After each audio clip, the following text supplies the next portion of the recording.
Hi friends, ఈరోజు మనం శ్రీమద్ భగవద్గీత త్రయోదశ అధ్యాయం క్షేత్రజ్ఞ యోగ సారాంశాన్ని చెప్పుకుందాము.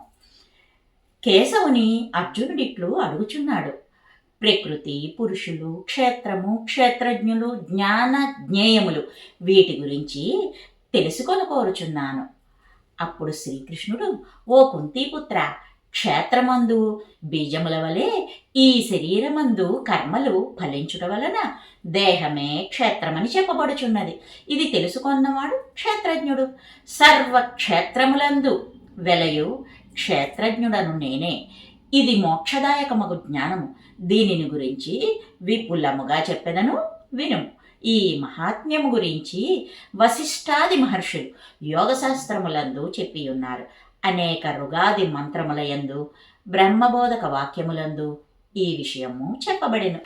పంచభూతములు, వీనికి కారణమైన అహంకారము, అహంకారమునకు కారణమైనటువంటి బుద్ధి, బుద్ధికి కారణమైన అవ్యక్తము, దశ జ్ఞానేంద్రియ కర్మేంద్రియములు, వీనికి పైనున్నటువంటి మనస్సు, ఇచ్ఛ, ద్వేష, సుఖదుఖములు, దేహేంద్రియ సంఘాతమైన శరీరము క్షేత్రజ్ఞునిచే తెలియబడుచుండుటచే క్షేత్రమనబడును.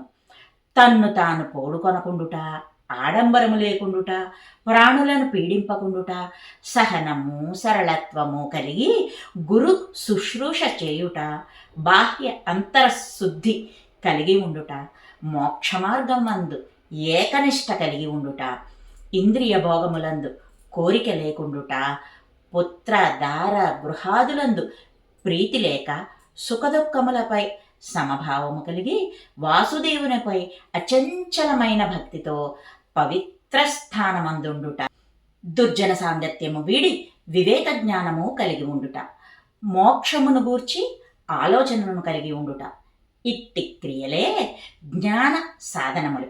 దీనికి విరుద్ధమైనది అజ్ఞానము. ఏది తెలిసి కొన సంసార నివృత్తి కలుగునో అది ఏ పరబ్రహ్మము.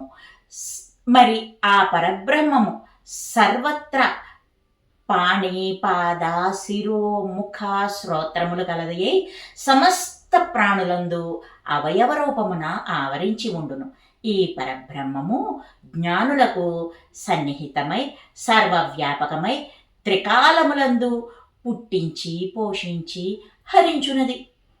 ఆదిత్యాది జ్యోతి స్వరూపములను కూడా ప్రకాశింపచేయును. జ్ఞాన జ్ఞేయ స్వరూపమైన సర్వ ప్రాణులయందు వ్యవస్థితమై ఉన్నది. మహాభూతాది దృత్యంతము క్షేత్రము, ఇంద్రియ గోచరమగు సమస్తము వాసుదేవ స్వరూపమే. ఇది తెలిసిన భక్తుడు మోక్షమును పొందుచున్నాడు. ప్రకృతి, పురుషుడు ఈ రెండును ఆది లేనివి. సుఖ దుఃఖ మోహాదులగు గుణములు ప్రకృతి వలన కలిగినవని తెలుసుకొనుము. శరీర ఇంద్రియ కల్పనకు ప్రకృతి కారణం. సుఖ దుఃఖ అనుభవములకు పురుషుడు కారణం. పురుషుడు ప్రకృతితో తాదాత్మ్యమును పొంది సుఖ దుఃఖ మోహములను పొందుచున్నాడు. ఈ దేహమందలి దివ్య పురుషుని ఉపద్రష్ట అనియు హనుమంత అనియు ఇంకను భర్త, భోక్త, మహేశ్వరుడు, పరమాత్మ అని వేదములు చెప్పుచున్నవి. పురుషుని ఆత్మస్వరూపముగాను ప్రకృతిని మిథ్యగాను ఎవరు అనుభూతి ద్వారా తెలుసుకొనునో అతడు విధిని ఉల్లంఘించి ప్రవర్తించినను తిరిగి జన్మింపడు. కొందరు ధ్యానము చే ప్రత్యేగాత్మను బుద్ధియందు దర్శించుచున్నారు. మరికొందరు గురూపదేశమును పొంది ఆత్మను ఉపాసించుచున్నారు. గురూపదేశమందు శ్రద్ధ కలవారు చావు పుట్టుకలు అనే సంసార సముద్రమును దాటుచున్నారు. ఓ భరతవంశ శ్రేష్ఠ, చరాచర రూపముగు సమస్త వస్తువులు క్షేత్రజ్ఞుల కలయిక వలన కలుగుచున్నవని గ్రహింపుము. బ్రహ్మాది స్థావరాంతము కల సమస్త వస్తువుల యందు ఏకరూపుడనై నాశము లేక వెలయుచున్న పరమేశ్వరుని చూచువాడే యథార్థదర్శి. అతడు తన మనస్సుచే తనను తాను బాధించుకొనడు. ఈ విధముగా అతడు మోక్షమును పొందును.